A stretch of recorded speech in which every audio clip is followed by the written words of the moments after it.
get started in the interest of time.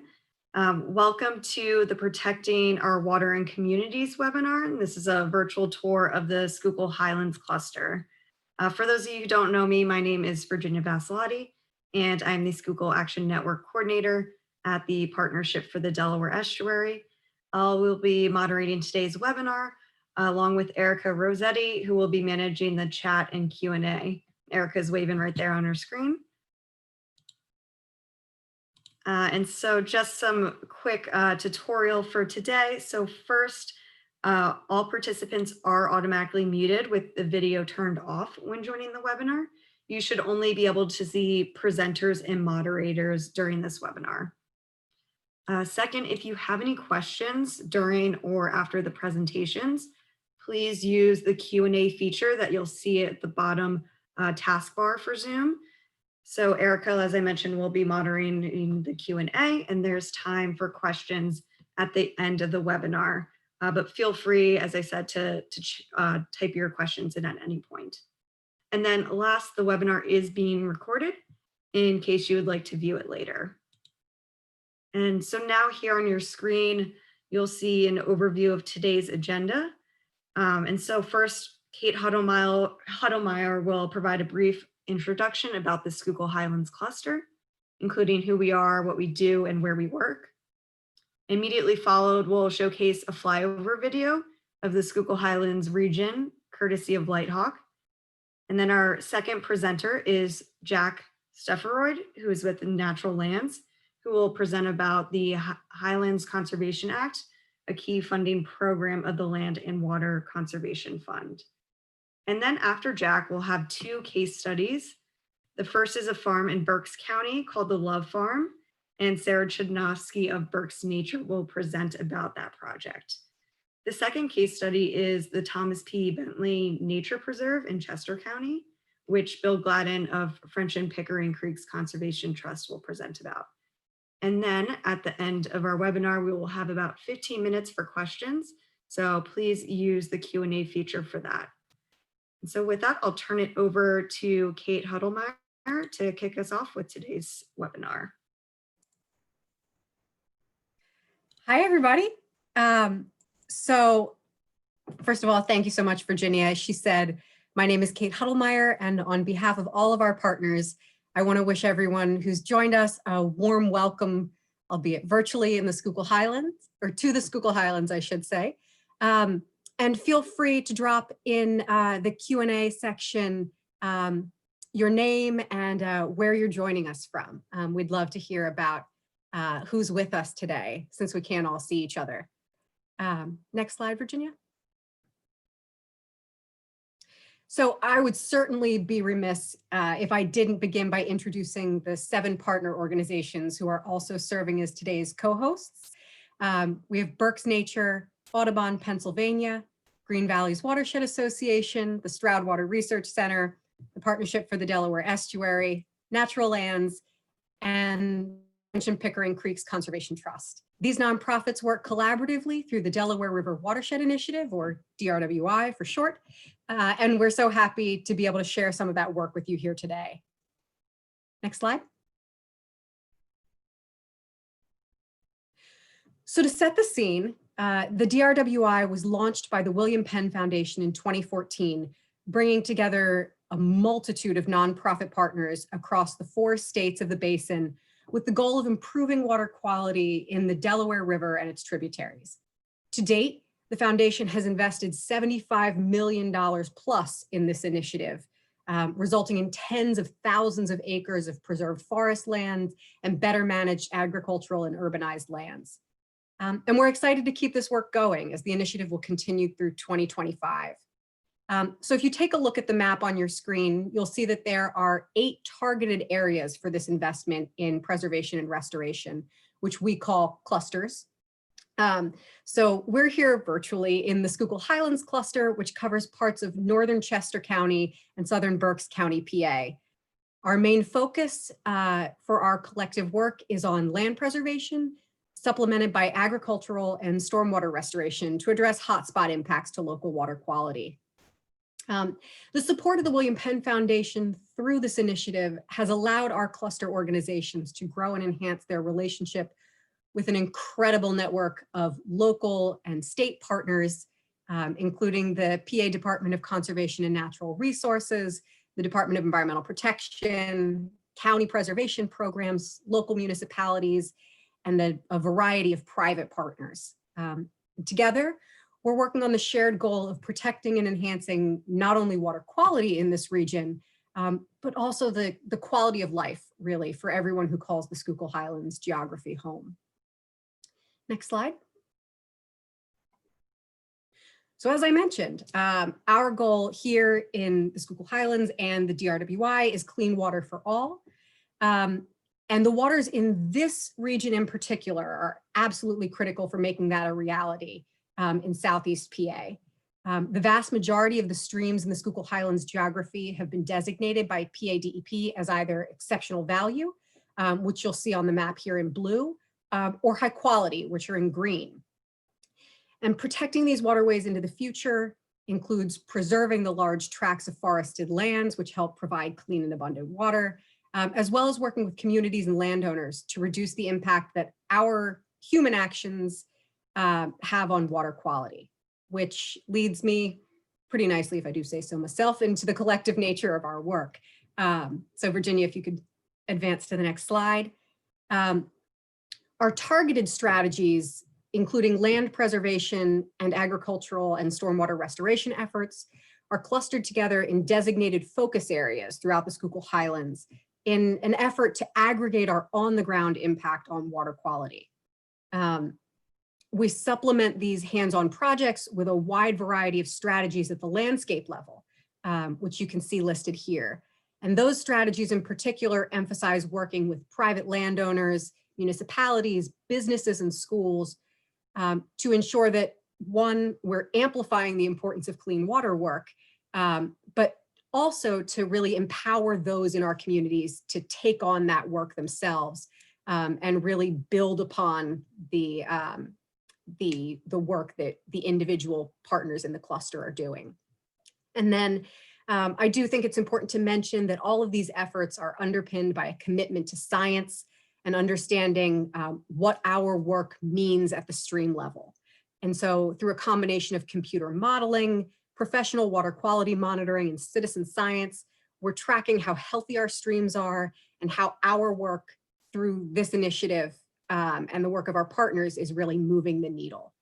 And so I just want to say again, we're so glad to have all of you with us today, and we appreciate the opportunity to share some exciting projects with you. And now I'll turn it over to Erica for our Lighthawk flyover video.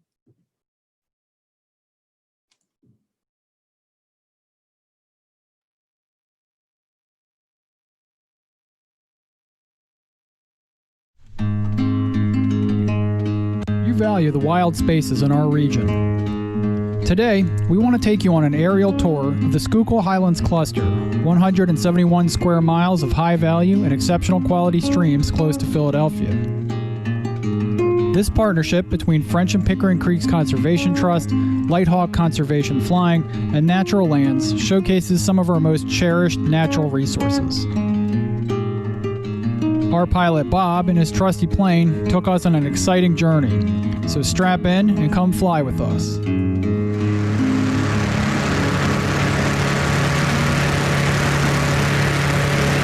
The first stop on our overflight tour are the hundreds of acres of unspoiled woodland making up the French and Pickering Creeks Conservation Trust Great Marsh Uplands Preserve. This new nature preserve in the important Great Marsh ecosystem showcases fantastic flora and fauna.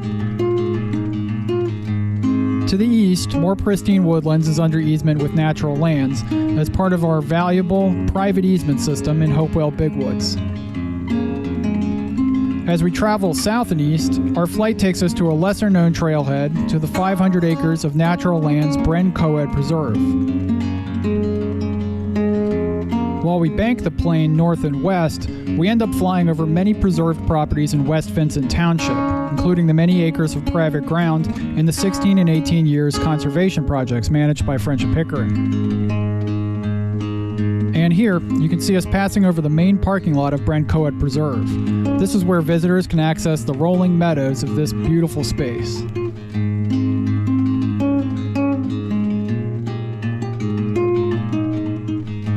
On the next northern leg of our trip, we find ourselves over Berks County, Union Township, in the woodlands served by the Sixpenny Creek and the local conservancy, Berks Nature.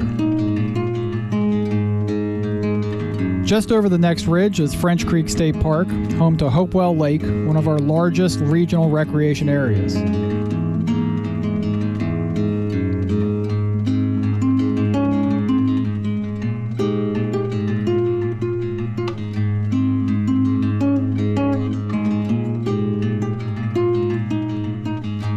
In the left part of the frame, and just off of Hopewell Lake, you'll find Hopewell Furnace National Historic Site, an iconic reminder of our industrial heritage.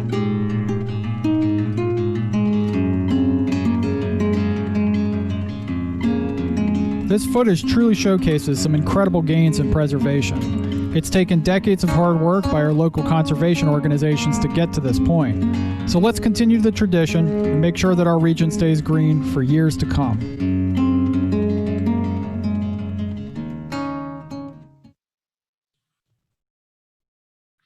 Thanks for sharing that, Erica, and thanks, Kate, for a great introduction. I also want to give a shout out to Lighthawk for flying over the Schuylkill Highlands region, as well as Will Caverly with French and Pickering Creek Conservation Trust for editing the video. And so now we'll transition into our first presentation of the day. And see Jack is unmuting himself and about to turn on his video. So Jack, if you quickly want to introduce yourself and take it away with the presentation today. Hi, I'm Jack Stefford, Senior Director of Land Protection for Natural Lands.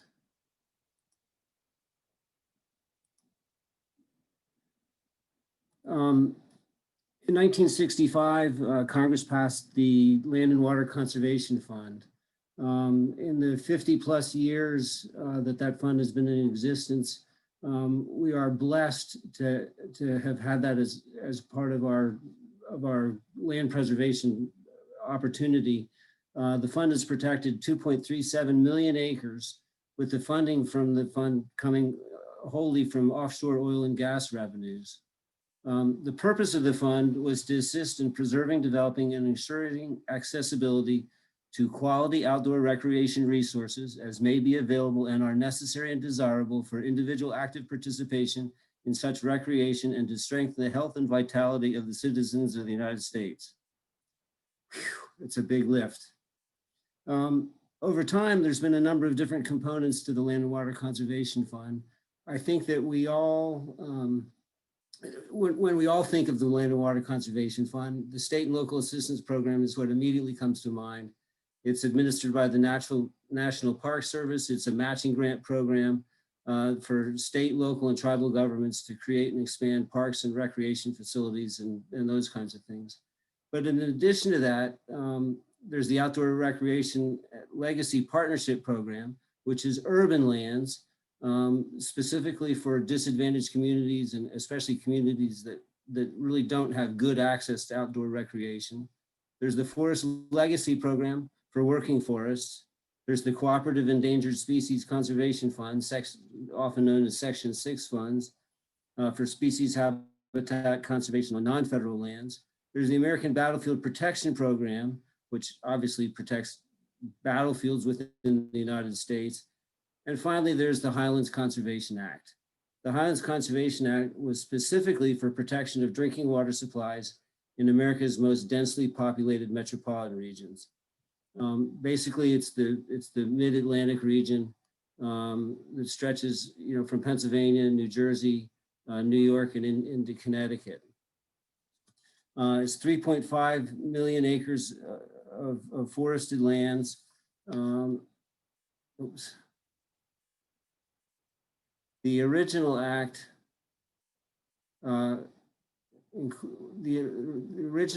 was authorized by the 1990 Farm Bill, which included basically the Hudson Valley in New York and some additional lands into New Jersey. 10 years later, in 2000, Congress added some lands to the Connecticut border. And in 2004, the act as we know it today included Connecticut and New Jersey, Connecticut and Pennsylvania lands. Basically, the New England Physiographic Province and the Reading Prong in Pennsylvania. The act was designed to help all 4 states with land acquisition projects in which a state entity acquires land or an interest in land. And the funding each year is split among the states. In order to get the lands, the U.S. Fish and Wildlife Service put together, a high resource value maps of which lands are the most important to preserve. Obviously, water resources, biotic resources, and forest resources. We know from being here in Pennsylvania that there's hot spots. We've got the Susquehanna River, Foley Valley, Green Lane and Unami, and then clearly where we are is, as we know, is one of the best spots for conservation in the northern Chester and southern Berks, the Hopewell Big Woods and Schuylkill Highlands Cluster. The maps all put together in the composite resource, and again, the northern Chester, southern Berks, where we are right here. In order to qualify to get some funding, you've got to be in one of these green shaded areas to get the funding. Despite the fact that Congress authorized $10 million a year in 2004, it wasn't until 2007 that any funding was appropriated. And even then in 2007, it was only $2 million. Between 2007 and 15, it kind of bounced from 2 million to $1.5 million to 5 to 4 to 3 and around there. Since 2016, 10 million has been appropriated for funding. In the early years, half of the funding was evenly divided among the states, with the other half of the funding to whichever state had the best land preservation presentation and programs up and running. Since then, it's been equally divided among the 4 states. So what have we done in our region with Land and Water Conservation Fund or with Highlands Act funds? Clearly, this is not all the projects in the state of Pennsylvania, but we've established 3 brand new Pennsylvania Bureau of Forestry land holdings, the Gibraltar Hill and Gibraltar Mountain area, Buck Hollow, Fisher Terrata, and Quaker Hill and the Lawrence property. We've added land to Marsh Creek State Park, Nolde Forest, and several parcels to French Creek State Park.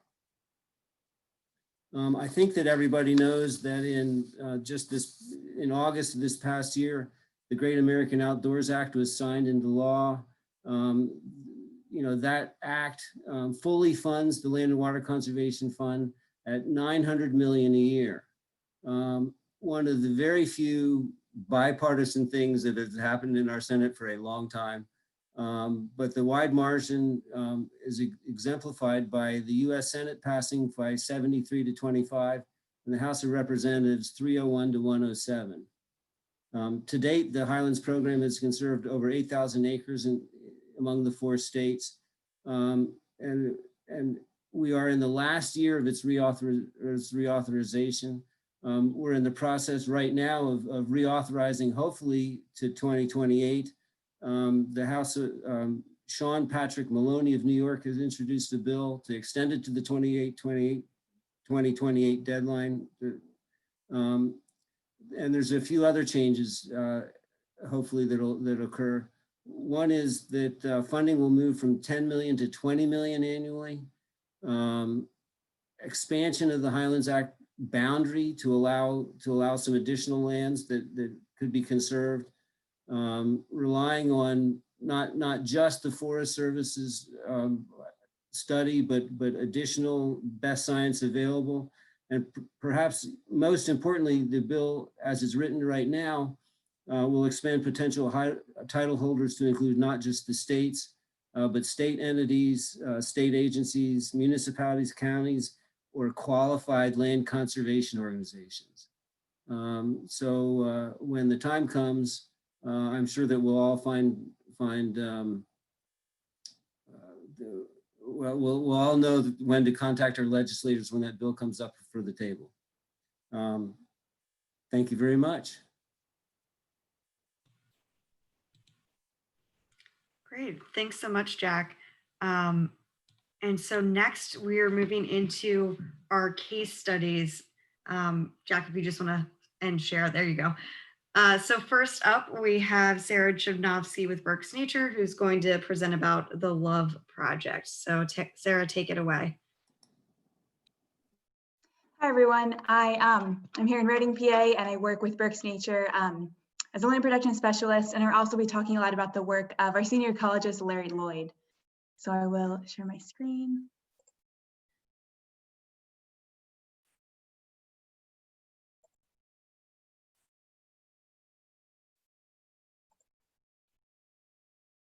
All right, so I'm going to be sharing about our work on the Love Farm, which was a multi-year project that just has closed and finished all construction as of February. So we're really excited to be able to share about it after a growing season has been in.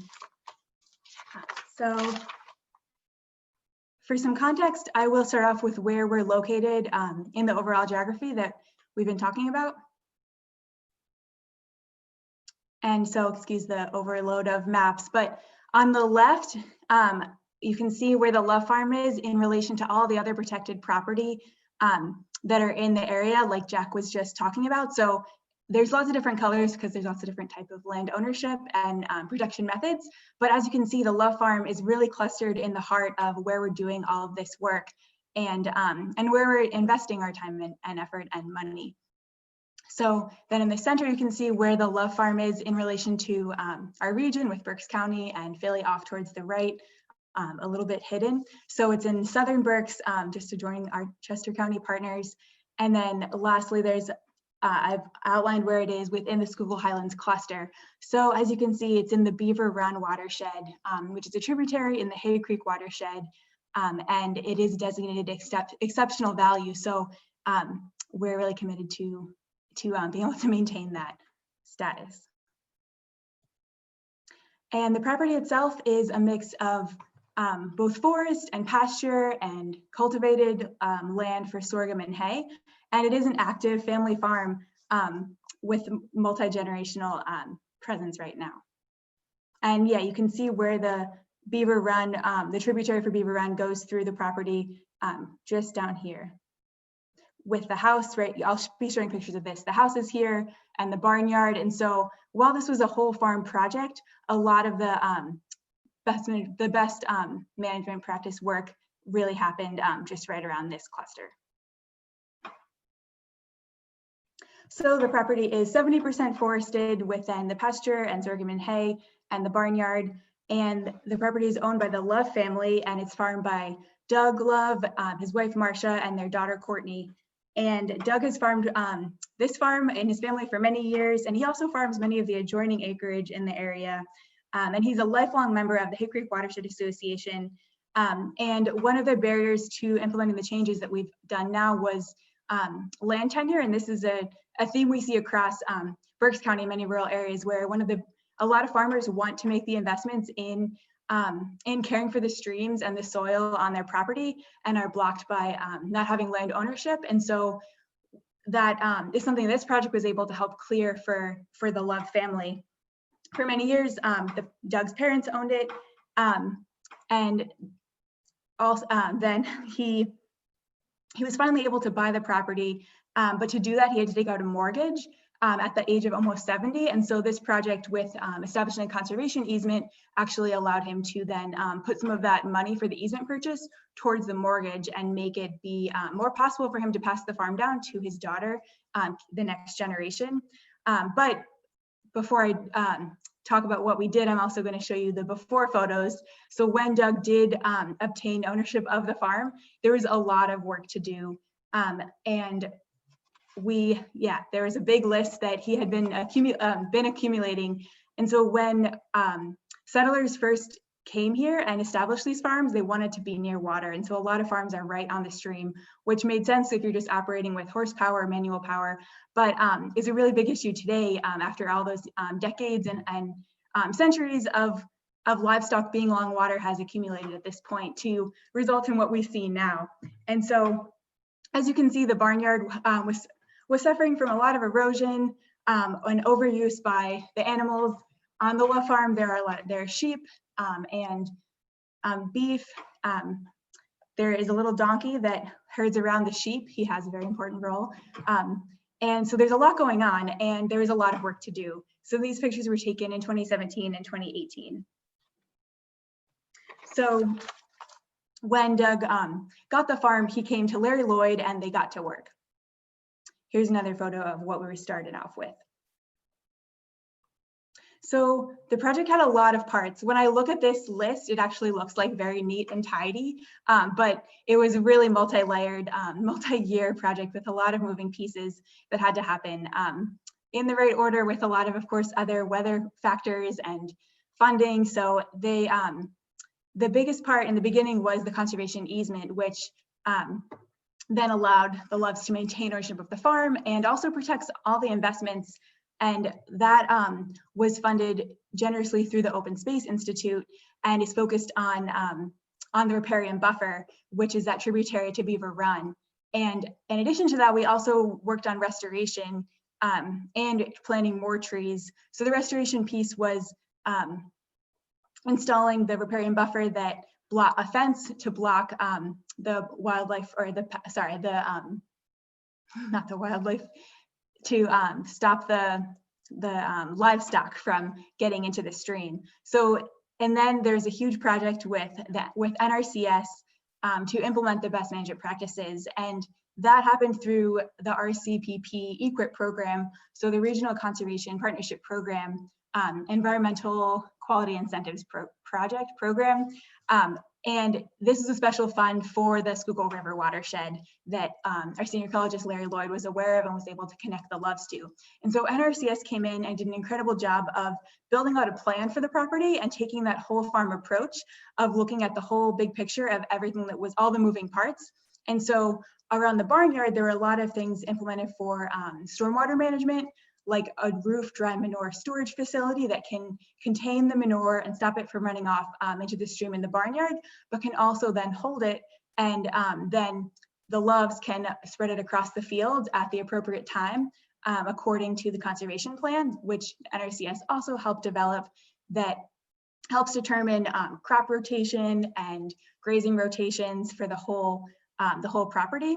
And then other stormwater infrastructure that was implemented on the barnyard were some animal walkways and stormwater controls going under the barnyard. And then the last piece, if we're taking the livestock out of the stream bed, we want to give them alternative water source. So that was accomplished through drilling some wells in a couple of the pastures and getting water up there on top of hills, so the wildlife or the livestock don't need to come into the stream bed. And then the biggest piece around that was a lot of fencing, which I'll show some photos of too. And that fencing is what is so critical to protecting our riparian buffer and some of the other pastures, so the Loves can have a little bit more control over how they're rotating their animals. So I showed you the before photo. This is some of the photos of right after we finished the BMP construction in February of this year. And we were really lucky with weather and the ground not freezing to be able to have the construction go really smoothly according to plan. With these BMP ag projects, it just is so dependent. So we were just really grateful that things flowed really well once construction actually started. And yeah, here's some close-ups of some of the other really good fences that were installed in other parts of the property. And then this was just a few weeks ago, we planted some trees to add into that buffer. So I'm sure if you are looking at this, it's almost unrecognizable from what we just saw. So I have some photos that sort of show that progression. So, but first on the left, we have our farmer, Doug Love and Larry planting some trees together last week. And then in the middle, we're looking at the barnyard itself, which was where all that activity of the animals was focused and was having the most wear and tear on the stream and leading to the most erosion of soil, of other runoff from the road even as well. And then of course the manure from the animals. So we're really glad to see this growing in. And now that it's covered, the land can be held in place. So here's sort of the progression for the barnyard. You can see on the left what we were looking at a few years ago. This stream crossing was built by Doug, and it was some stones, and there was just every time we would get floods, things were coming through, and now we have the walkway fenced as well as paved with stone. And then there's some pipes below to help the stream go through, which they also widen to accommodate for just the increased amount of rainfall that our area is experiencing under climate change. And then on the right, you kind of see that initial part of what we were looking at on this side. And then here's another look at the stream of what we had before and what we're starting to see now. This area right here that is just grass and rocks is now actually filled in with watercress and some tree plantings filling it in. The barnyard is now entirely covered in grass. And this was done through the collaborative effort and support of a lot of partners and funders, which we are deeply grateful for, and could not have made work without each one of these various logos. And I think this also speaks to the role that Larry Lloyd is able to play in bringing together these types of projects. And what we can do at Berks Nature is to know about all these different sources of funding and bring them together. The NRCS project was a huge investment in that infrastructure and in the engineering, but there were some gaps around the fencing or other parts of the BMPs, or even just being able to do it in the best possible way rather than just the cheapest option. And so we're really grateful to have all of these different partners be able to help fill the gaps and help plug the gaps over the years. And a big part of that was actually establishing the conservation easement with the Open Space Institute, getting support for our time and for our ability to even be initiating these projects from the William Penn Foundation here in the Schuylkill Highlands Cluster with the Delaware River Watershed Initiative. And then we were also able to get money from the Schuylkill Highlands Conservation Landscape Mini Grant Program, locally from the Why I'm Missing Foundation, and then also at multiple points throughout the project from the Schuylkill River Restoration Fund, who helped us to fill some of the gaps on the acquisition costs of the conservation easement, as well as some of the BMP pieces around fencing that actually made our riparian buffer be successful and sustainable. So we're just really delighted to be able to share the results of this long-term project and where we are today in 2020. So I'll turn it back over. Thanks, Sarah. And I was actually able to visit the Love Farm last fall. And so it's really exciting to see how this project has progressed since then. And so next we'll turn it over to Bill Gladden, who is with French and Pickering Creeks Conservation Trust, and he will present about the Thomas P. Bentley Nature Preserve. So Bill, whenever you're ready, you can go ahead and share your screen. All right. Just looking for that share. Oh, there it is. Cool.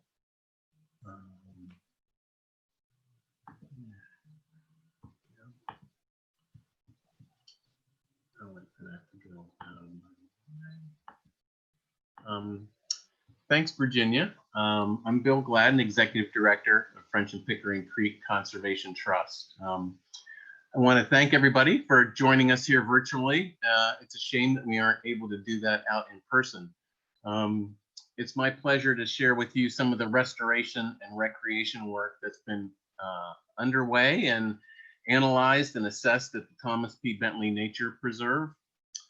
The area, I don't have quite the big picture maps, but if you zoom down in, we're where the blue arrow is pointing. We're on the border of Warwick and East Nantmeal townships in northwestern Chester County. The dark green parcels are owned by French and Pickering, and the arrow is pointing to the preserve. And this is one of my, some of you may have seen this map before. This is one of my favorites. Each of the red stars shows an area where we're doing water quality monitoring. And I wanted to show this slide to really focus on the point that all of the work throughout the DRWI, including our work in the Schuylkill Highlands Cluster and at the preserve, it's really all science-based. So it's built on this foundation of information and data that we've gathered over time. And one of the most significant elements of the DRWI is these partnerships that it fosters among a variety of nonprofits. French and Pickering is a relatively small organization, and having such a close and growing working relationship with folks like these wonderful scientists from Stroud who came out to the preserve to do their water quality monitoring. I don't know, I never practiced going backwards, so I won't risk it.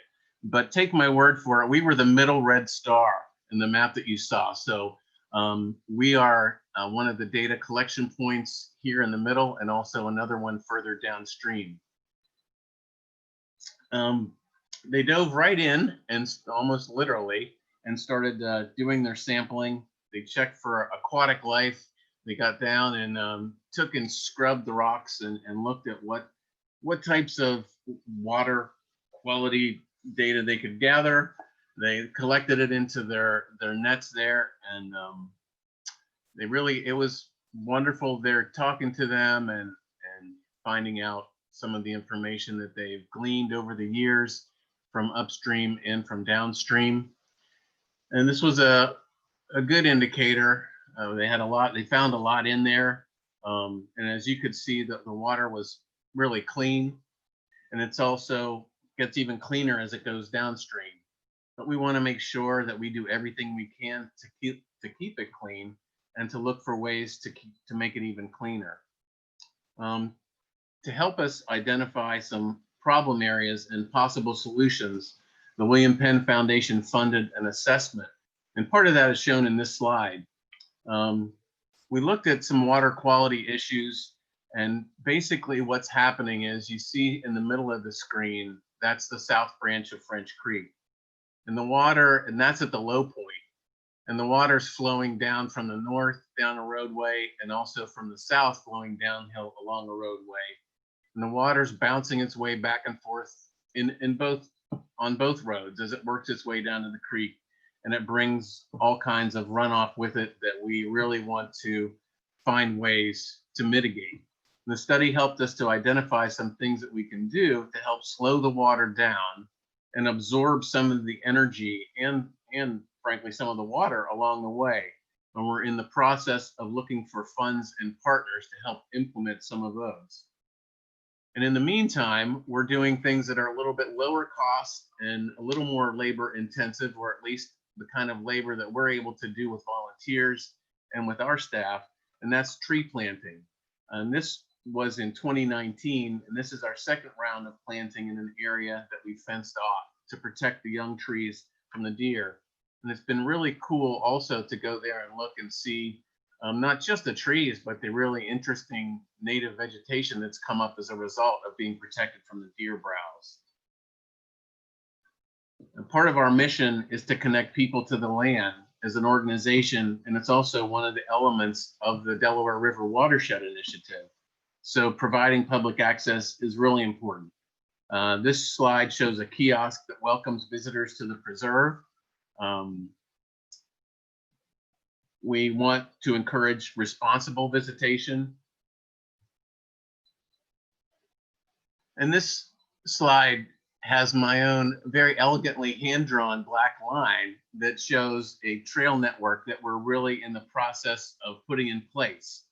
The one that you see sort of up to towards the top on the left is a trail that we actually just have completed, and you'll see some slides about that pretty soon.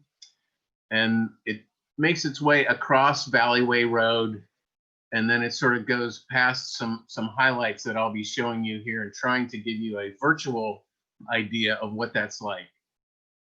Oops, wrong way. That's how you go backwards.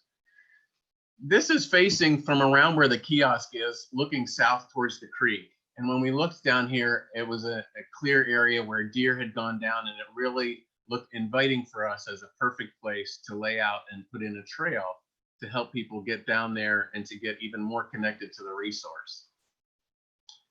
So we went and got volunteers have been out there. Some board members went out there with weed whackers. We got some wonderful donations. We got some wood chips and put out and laid it out. When you're out there on the trail, it gives you that view over the marsh area and of the wonderful historic bridge. And in fact, it was such a nice view that we decided that it was a nice place to put a donated bench. And that just went in yesterday. So if you haven't been out there for a while, or if you've never been there, you should go out and check it out. It's the perfect time of year. The foliage is wonderful. And there's now a wonderful bench for you to check out. One of the things that we think is really cool is when you look to the south, you see the marsh and you're looking out at the bridge.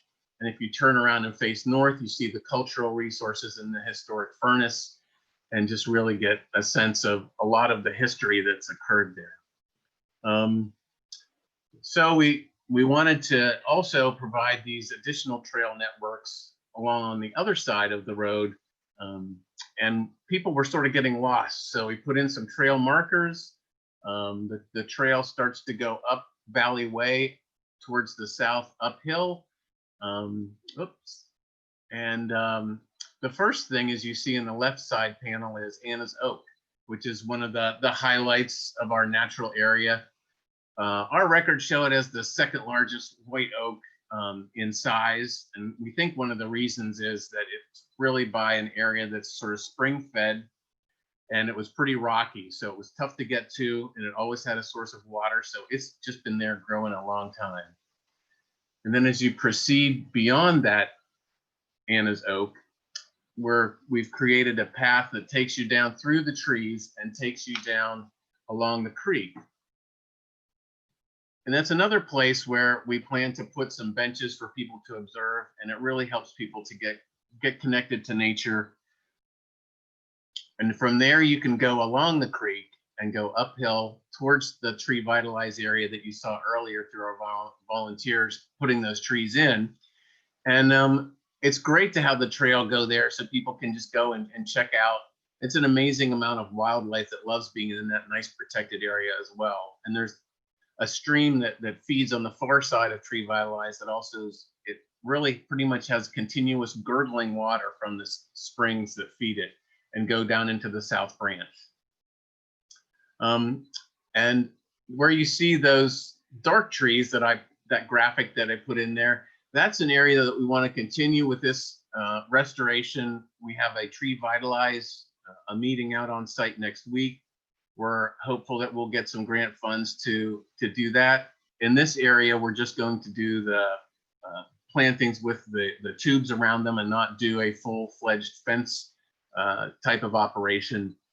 And we're just look forward to continuing to build that out and to find the funds to do that. And we're trying to get the funding and the partnerships that we need in place to do some of the more technical and projects that are going to involve permits and engineering and things of that nature to address some of the issues with the water going down the road in both areas. But until then, we're going to keep doing what we can. And it's been a really wonderful way to engage volunteers, to engage with the community. And we look forward to building on that as we go forward. I did want to also just sort of end by saying I want to thank very much Chester County. They've been instrumental in funding not only the acquisition, but some of the public access improvements, the William Penn Foundation, Open Space Institute for funding the acquisition, great partnerships that we have with East Nantmeal Township and Warwick Township, and part of the flyover included West Vincent Township as well. So it's wonderful to have these public and private partnerships in place. And we're really learning a lot from our conservation partners through the DRWI with Stroud, Green Valleys, Berks Nature, Natural Lands, Partnership for the Delaware Estuary. It's just been a wonderful partnership and we're very honored to be a part of it and look forward to continuing. So thank you very much. Great, and thanks so much, Bill. I mean, a common theme that we've heard here today is partnerships and collaboration. And so now we have about 15 minutes for Q&A. So I'm going to ask that all the presenters turn on their video and unmute themselves, and then Erica is going to go through the Q&A to facilitate that. Great, thank you so much. I first want to thank all of our presenters. So thank you, Kate, thank you, Jack, thank you, Sarah, and thank you, Bill. We did have a couple of questions come in. So the first one I'm going to ask is from Claire. I think this was directed towards the Love Farm for Sarah. But Claire, if you want to clarify or have any additional comments, please feel free to put that in the Q&A. So Claire would like to know the NRCS/EQIP investment in relation to the Open Space Institute conservation easement investment. Yeah, that's a good question. I think that NRCS put in about $67,000. I feel like it could be more, but I can get back to you with the exact number, but I think it was around there. And then the OSI investment for the conservation easement acquisition was $102,000, which was 50% of the bargain sale. The Love family themselves donated $102,000 in the value for the easement.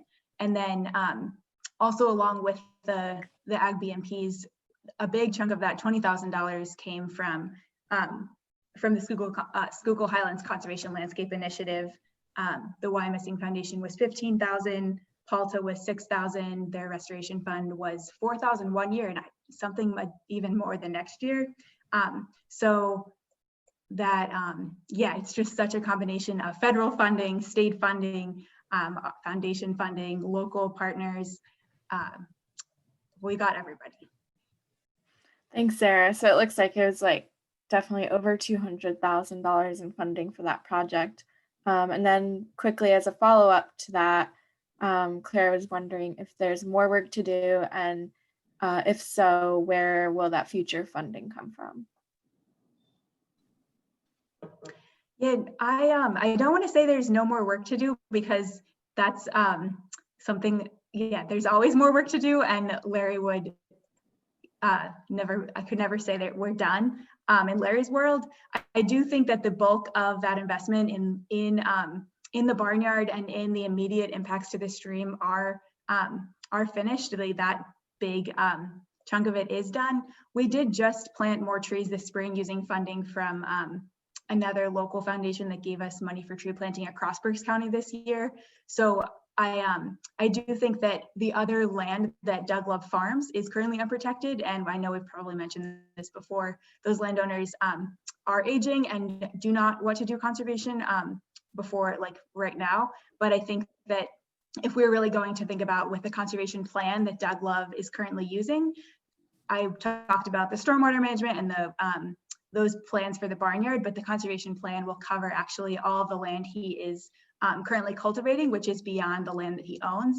And so I think that, like, ideally the next phase of the project would be to be able to protect the rest of the farm that he is currently using that's not actually his, though we have no control over that. And I think that just ongoing work around the farm, I'm sure there's going to be things, and we will continue to rely on all of these partners. Awesome, thank you, Sarah. So I'm going to move on to the next question. Diane has a two-part question for any of our presenters on the case studies, so anyone can feel free to jump in. They're wondering how long it takes from kind of identifying the needs to actual on-the-ground implementation, and if you have any secret sauce secrets for kind of getting these projects off the ground. I've talked so much already. I could give it to you first, Bill. I'm also happy to talk about this.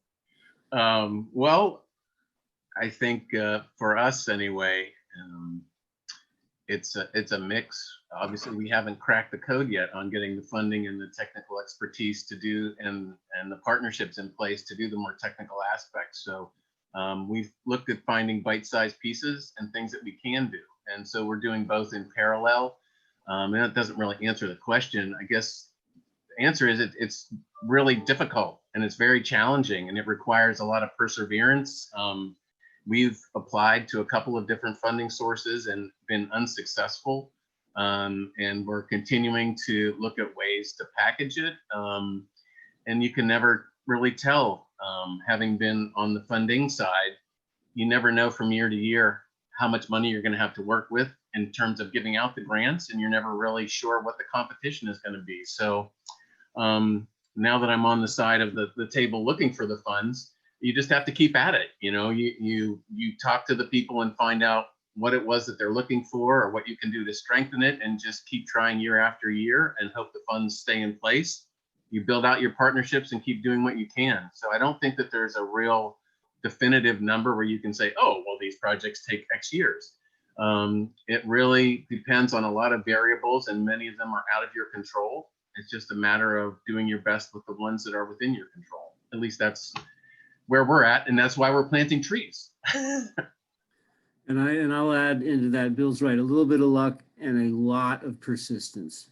Yeah. You know, what I tell people is most projects, or from a land acquisition standpoint, take about 18 months to 2 years.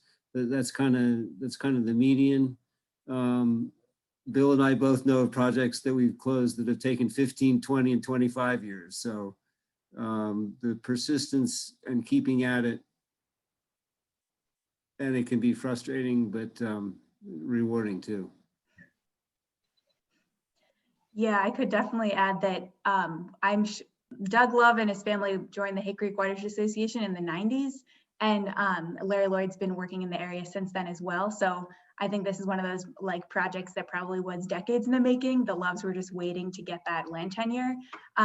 But I also think that, like, I resonated with what both Bill and Jack said, and then along with that persistence, the creativity to be able to see those gaps and work to plug them. I see that with everyone on this call, a lot of creativity. And then I think too, for our area, is just like another secret sauce is the relationships that we build over the years to gain the trust, and also be just deeply aware of the needs of the communities and be able to advocate for them.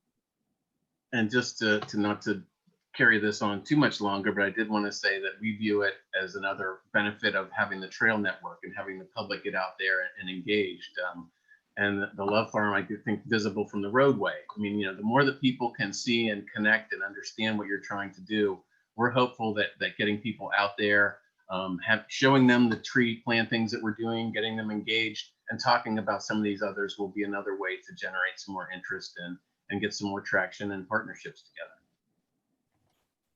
Great, thank you all. You all made some really great points about the timeline and, you know, the importance of being persistent and creative, and engaging the public and having these really meaningful partnerships. I think those are all things that make the DRWI work and this cluster so successful. And we did have another question for Bill this time. Claire asked, how much of the restoration area will be active with funding and how much will be passive with grazing and ag release and invasive management? That's So a great active question. versus passive. Yeah, it sort of follows on the theme of my previous sort of sharing out. And, you know, as we are, I should lead by saying that we're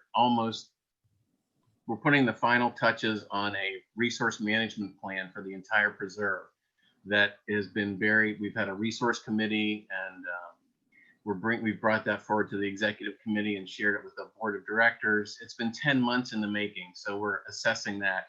And as we look at implementation timelines, we want to keep, you know, if we can get some grant funding and partnerships together to take care of some of these more ones that require permits and engineers and earth disturbing things, we'll take those on, and then we're going to assess the benefits and look at the area and see what needs to be done in terms of more what I think you are referring to in terms of active versus passive. As it stands right now, there's the current areas that are wooded that are going to stay wooded. The tree vitalize area, we're just, when we get if we succeed with our new grant and continue to build out that area, the questions are a little distracting, but I'll try and keep my train going and wrap around to the new question. Well, I can't do that. I'll just jump in with a new question. The arrow that was coming down, if you remember that part of the slide, down Valleyway Road, we still have it on our radar in terms of our master plan for the preserve and what we're planning to do for a land use perspective in the longer term we're going to take into account allowing the water that comes down the road, allowing it to, instead of bouncing back and forth across the road and carrying all kinds of junk down into the creek, allowing it to come off onto our preserve.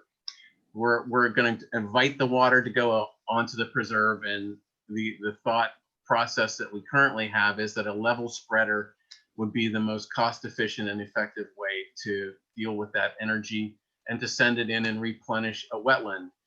And in fact, that was included in one of our failed grant applications. So it is still on the drawing board, and to accommodate that, we are not planning any kind of really intensive public, we're not factoring any intensive public use anywhere, really. It's passive. But we're not planning on any major improvements like parking areas or anything like that on any time horizon in the area that would be required to accommodate those kind of stormwater facilities. So, but I guess I think that now that I've dealt with that, I think the initial question of percentages and whatnot, when you look at the master plan, I think it would probably, the ultimate build out, if you will, of this plan, which could take a long time, is about 50-50.